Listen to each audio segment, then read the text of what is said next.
Extraordinary morning. If you woke up on a Saturday morning with all the optimism that India are in front of the pink ball test, here is an opportunity to press the advantage against Australia. It's gone as horribly wrong as it possibly could have for Virat Kohli's side. They lost 9 for 27 in a span of 15.2 overs. They lost their premier batsman in a span of 16 balls when Cheteshwar Pujara, Mayank Agarwal, Ajinkya Rahane, and Virat Kohli all fell in quick succession. It was carnage at the Adelaide Oval. Destroyers in chief Josh Hazlewood with a 5 wicket haul going past 200 test match wickets, 5 for 8 in 5 overs. Pat Cummins adding another 4, and it adds to what has been a humiliating morning for India. They now just have given Australia a target of 90, which Australia is 75 short of. It makes for the kind of conversation we could not have predicted, Akash Chopra, on our dinner time show or the first session break show on ESPN Cricket for Match Day. Tell me your thoughts and take me through what you've just witnessed. A shocking Saturday. Of course, this was not supposed to happen, or this was not expected, not along the expected lines at all. Of course, the night watchman will be dismissed. That's okay. Maybe you lose another wicket or two, but losing as many as what we have done, 36 for 9, out of which 7 wickets have fallen this morning, or rather 8 wickets have fallen this morning. So you know that it could have everything that could have gone wrong has gone wrong, and how. And you'll also have to do some soul searching, look inwards, and acknowledge the fact that the pitch is all right. The bowling is definitely outstanding, but it is not a pitch. It is not the bowling where you should lose the way so drastically. In a matter of what, 45, 50 minutes, you're done and dusted.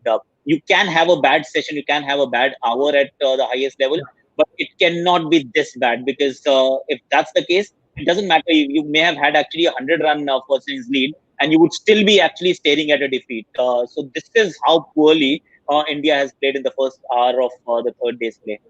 Yeah, I mean it's a historic low, not one that any team would want.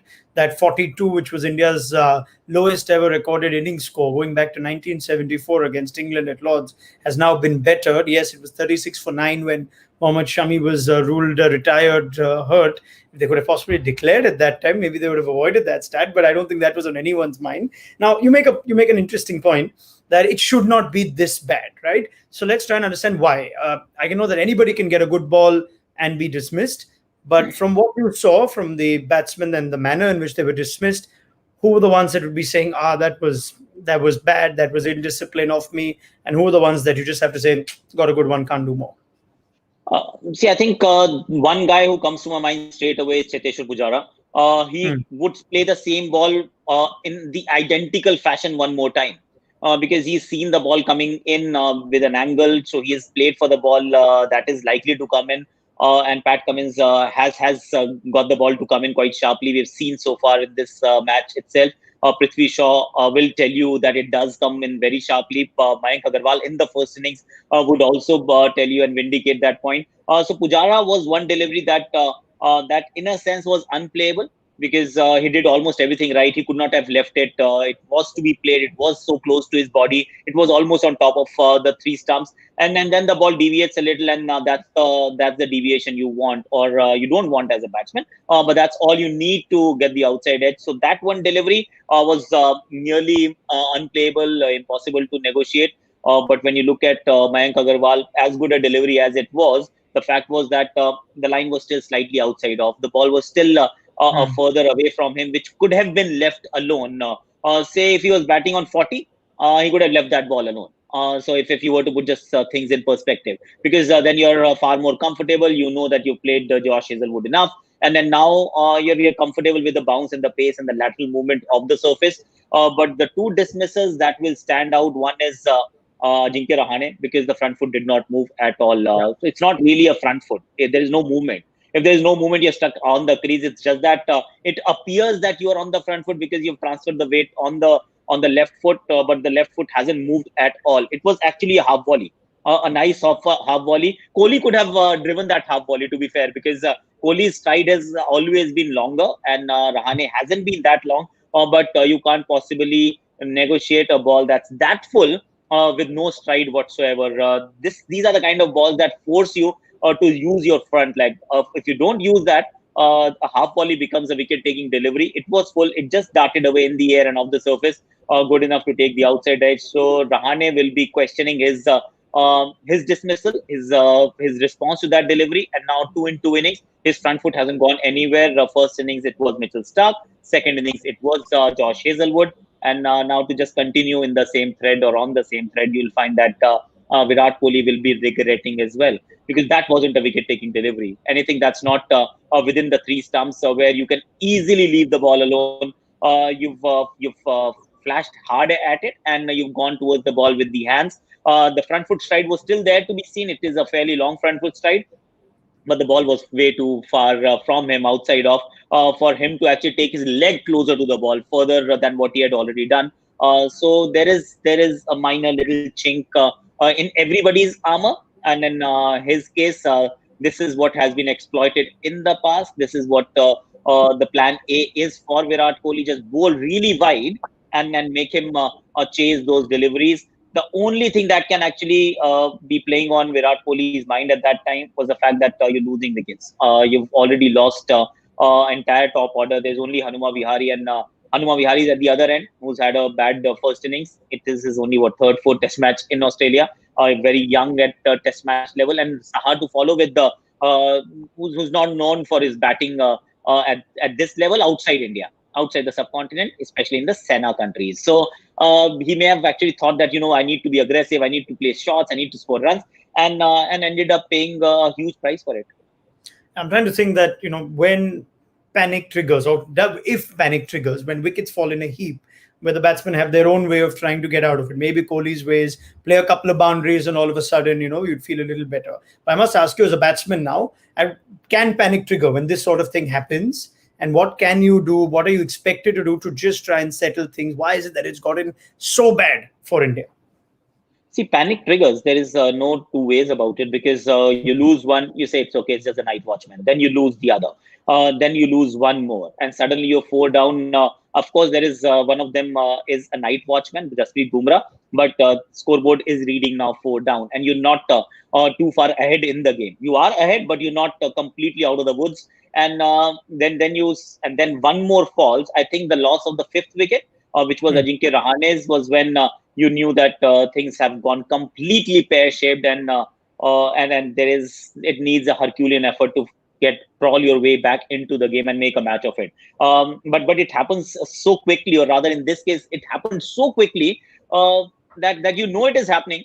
But you feel that you are only a part of the entire scheme of things. You are not the one who's controlling it. You are the one who's just playing a part in a movie that's been played in front of you. So that's what happens when things unfold as rapidly, as radically as it has happened this morning. But then what could be the response? I think Hanuma Vihari was doing his bit. He was sticking to his basics and merit, and that's what you tell yourself. I need to be here, and this is not going to last forever. So this is how you conquer, navigate through a tough session. It was a tough session, but you keep telling yourself that, I need to be watchful, a slice of luck, and this bowler will not be bowling after 4 overs. And this intensity, this quality will not be possible to be maintained because the ball will get old, and so will the bowler getting tired. So that's what you tell yourself. But in this case, none of that actually happened. It was just one after the other. We're going to give full credit to Australia's bowlers in just a second, but given that I've got you on as, a former Indian batsman who would have seen this, and this could have caused some amount of heartache, to just watch this sort of performance. It's fine to watch the batting fail, but in this sort of manner. So, and you've played in a great lineup. I can see the social media chat, and it's never nice to compare eras, but it puts some conversations in perspective. You may lose a couple of your great batsmen. You played in a team which had a number of them, but you'd expect 1 out of 3 or 4 of them to at least have some sort of rescue effort to take you to something over the line, in double figures, or even take the team to a triple figure score. I'm just trying to pinpoint one there. I don't want to go on one person when the entire batting's collapse. But take Rahane, for instance, where you're saying there was a significant flaw. It wasn't necessarily the greatest delivery, as you could say, for Mayank Agarwal. Batsman of 65 tests, played a good innings in the first innings, is going to captain in the next 3. Would you expect a little more from a senior player like that at that time? Along with Virat Kohli, if you think Rahane would have just survived a little longer, things could have been settled. Is that like a key wicket as we look back at it now? Yes, because see, Pujara had been dismissed. Pujara is your wall, but he bats at three. Yeah. In this case, at four, Mayank Agarwal gets dismissed, and you're four down for not many. And walks in, or rather, just walks in Ajinkya Rahane. There is Kohli at the other end, and this is now your heart and soul. They did the rescue act in the first innings. You expect something similar. Half of it will be enough, is what you think, because you've got a 50-run lead in the first innings. So you would expect, there is no doubt, and that's why if I were to look back in my playing days, you will Hmm. look at a Sachin Tendulkar followed by a VVS Lakshman or Rahul Dravid. Say Rahul Dravid was dismissed, for example. Rahul Dravid is dismissed. We are about 85 for four. Then you're looking at least one of the guys, VVS Yeah. Lakshman, Saurav Ganguly, whoever is the keeper, all of them to take you to 170, 180 somehow. So Yes. you need to go that far. In this case, not even 170, 180. I was more happy with 120. Get to Hmm. 100, 120, and 170 in total could have challenged Australia with given their batting prowess or the lack of it. Yeah. But all of this did not happen. And yes, you're right. See, that the funny thing, Ronak, here is uh, that all of us will get out. Uh, Rahane will get out again like this. Kohli will also get out again like this. It's just that the day when everybody else has failed and you're expected to step up, you get out, you get criticized a lot more. Yeah. But does that change? Is it possible for you to control it on that day? Some players you would argue that are better equipped. Maybe that's why they have become end up as geniuses and greats and Yeah. modern masters. And then Hmm. some won't really happen in your favor. So this is a tough one, honestly. We will pinpoint because this is how the nature of the game is. This is how you analyze cricket, but it's a collective failure. Yeah. One wicket, Absolutely. of course, seniors will have to cop up the blame, but then it's a collective failure. Yeah, absolutely. I mean, mark of greatness, the players that have bailed teams out of such situations. So yeah, that's what you have from India this morning. But you know, Uh, Ronak, yeah. but the fact is that mark of greatness also, those guys have also gotten out. Yes, of It's course. not that they've rescued the team every single time they've gone on to bat, No, and India has never no. lost, or India has not like there hasn't been Yeah, an abject surrender of sorts, even when everybody else was playing. right. So yes, more often than not, these guys will bail you out.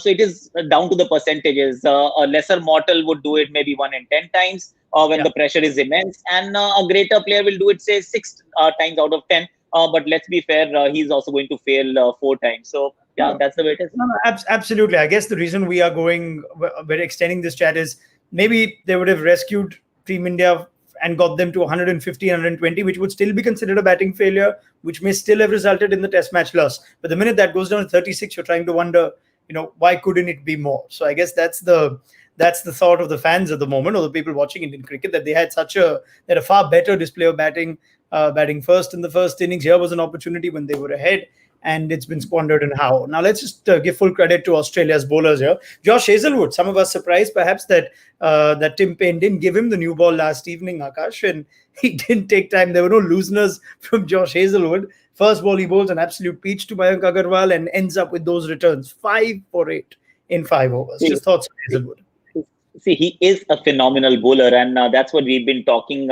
Even I think morning of the first day, that Josh Hazelwood is the guy who might just be most difficult to negotiate on this surface. He's got everything going for him, from his action to his height to the movement and the kind of length that he bowls. He was slightly underwhelming in the first innings, and even though he started coming to his own when the second new ball was taken, and not giving him the new ball at times, is just a rap on the knuckles. And you just tell the bowler also, we got Pat Cummins. He does a great job with the new ball. Mitchell Stark bowls nowhere else but with the new ball. So Josh, wait for your time, mate. And that just spurs you on. Like that just ignites that fire. And he was phenomenal. He bowled well earlier as well. Sometimes that also is the case. See, you bowl well, but you don't come back with these returns. You bowl perhaps better than what you've done right now, and there is an equally competent batting lineup, whereas Virat Kohli and Ajinkya Rahane are leaving everything outside of. It's a fantastic spell of bowling. You've beaten the bat 20,000 times, and still you're wicketless, or maybe a wicket or two to show your efforts. But this time, every time the batsman got beaten, there was a nick. So things do change, and when he came, yeah, India has already started going down that slippery slope, and there was just no coming back because he is relentless. He is the guy who's going to pitch the ball in the areas where you are always in two minds: play or leave, front foot or back foot, mostly on front foot. But then even when you're trying to go on that front foot, you know that the extra bounce might just be causing you a bit more trouble than say as compared to some other bowlers. So he is a phenomenal bowler, and he's just come to the fore in this innings. Now, it sums up what's been, you'd say, a relentless bowling effort from Australia, even in the first innings to the second. India batted, Virat Kohli batted very well first innings. India to soak in a lot of pressure. But if you look back at how Australia have bowled it, this has been a phenomenal effort from them all around. Very little given away by the seamers. 100%, and that also puts in perspective the last Test series victory, Ronak, because these were the same bowlers. These were the same bowlers, and India did not win that Test series because Steve Smith and David Warner weren't there. India won that Test series because Indian batsmen found a way to just run them into the ground. These are the same bowlers, and this is what we saw. We saw the glimpses of that in the first innings. That you may be a very good bowler, you may just be good enough to bowl wicket-taking balls, but we have the resolve. We also have the technique, the ability. Just resolve is not enough. We have the technique. We know where our off stump is. Pujara will just stonewall anything that you may want to throw at him, and that just tires everyone and makes the ball old. The moment that doesn't happen, then this relentlessness is easier to maintain, Ronak, and the penetration and the efficacy when the spells are short, when the team gets dismissed in 15-20 overs.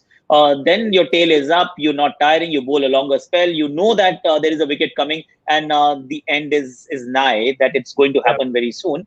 So that it's easier to maintain this intensity now as compared to what happened in the first innings. And India's batting is much better than what we have seen this time.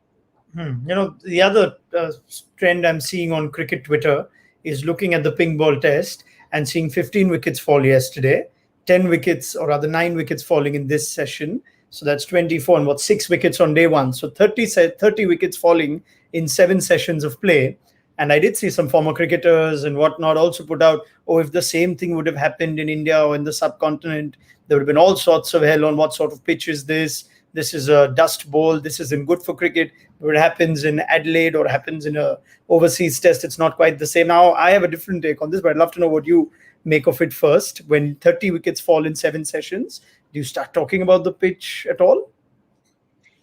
It depends. Yes, if the wickets are falling because it's almost unplayable. The pitch is unplayable. I've played in first-class games where the game got over in 1.5 days. Like not even like 4.5 sessions. The game was over. 20 wickets fell in that much time. Not 20, actually 40 wickets fell in that much time. So then you talk about the wicket because the pitch had played a huge role where nobody could bat. But when you look at the surface like this, I'd say question the batting ability, the skills, and admire the bowling. I think it's simply a combination of two. Pitch had nothing to do with. There is only one ball that stayed low. That was Marnus Labuschagne. That ball should have bounced a little more because it actually slipped under his bat. He was absolutely in the right position. The ball was shorter than the previous ones, and it bounced lesser than the previous ones. So you can always blame the pitch there. But that's just one dismissal in whatever we have seen so far.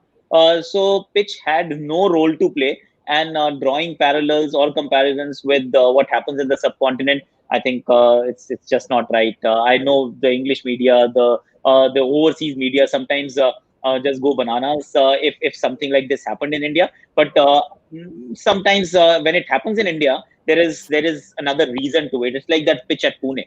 Now, pitch at Pune may have been may have actually produced a similar kind of test match, a 2.5-day test match. This will also get over on the 3rd day itself. So a 2.5-day test match in Pune and a 2.5-day test match at Adelaide. If you know your cricket, you look at the two pitches, you will say that pitch at Pune was actually not the ideal pitch for test match cricket. It was slightly underprepared. Actually, it was an underprepared pitch. Let's not mince words. And when you look at this pitch at Adelaide, you'll say, no, it has nothing to do with the pitch. It's the quality of batting, pink ball, quality of bowling.